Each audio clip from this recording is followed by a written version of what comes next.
Here I have the Govee light all set up. I'm going to show you some fluid simulations to see the kind of responsifulness. But for now, this is how it's set up. You have to put it a little bit higher if your TV is pretty huge. And on the back here, this is what the lights are going to look like. It has a little bit of a gap, so the corners will not be able to show any light. But when you're using it, it's not really going to notice the corners at all. Same thing with the bottom, all four corners are like that. Another great feature is you don't have to worry about doing these perfectly the first go, and they still stay sticky even after taking them off and on multiple times. So now we can move to the fluid simulation. As you can see, it gets every single bulb back there to behave exactly like you would expect. You see that there's basically no latency. I have it on the game mode, which there's two modes, the game and also the movie. The game mode, which is it kind of reduces the latency down to basically unnoticeable levels. You see how well lit separation between the two. And the movie mode has a little bit more latency, but it kind of smoothens the transition.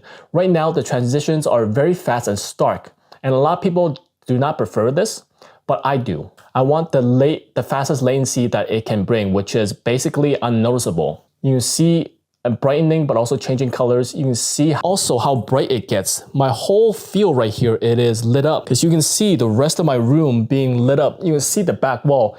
See how crazy lit up, because this is the brightest I have it on the TV. And not even the whole strip is lit up, and only the majority of this part is at its max brightness. These parts are still a little bit dim because these are the black parts right here. If you move away, so right now I'm on the other side of the room, so you can see a better aspect of just how bright it is. It covers the entire thing right here. I can turn the Govee off to give you a comparison. So I turned the Govee off and you see how much light disappears. You can see the back wall. This is pretty lit up because of the TV right there. And now we're back at the same spot across the room. You can see how much dimmer it is. Before it was basically lit up all around here as well, but now it is only at the inner corners. You can still see that it is mostly darkness by the couch. You can't see anything, so that's how much brightness you expect to get from these lights.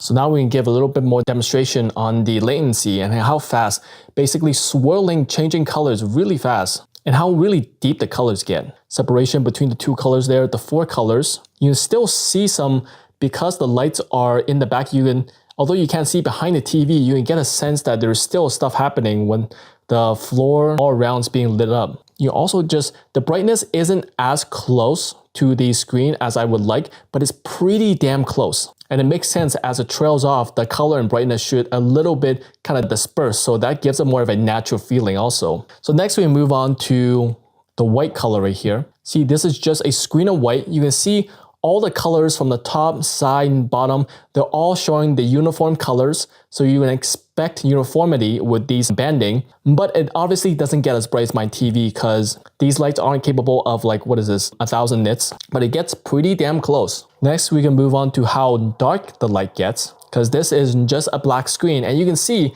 this is one of the areas I don't love about this, is that it can't turn completely black. Right here, you can see some colors still popping behind there. So for the super dark scenes, it's not great, but I will say, if you're not watching TV in the pitch black, you're not gonna notice the faint lights, because they're still on right now. I can show you.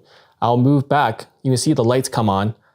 I'll move back into the dark screen, so you can't even see the lights. So for complete darkness, you'll notice the lights, but for any other watching situation, it's not noticeable at all. So now with the light on, I can go back to the fluid simulation and kind of give you a perspective of how it looks when you have a naturally lit room. As you can see, it is still bright, it is still responsive, but obviously it's not going to be as poppy as if it were watching on a dark room. So hopefully this gave you some insight, because I'm absolutely in love with this. This is probably the best backlight I have ever had, and it has really made my watching experience much more enjoyable. So hopefully you guys check it out and let me know.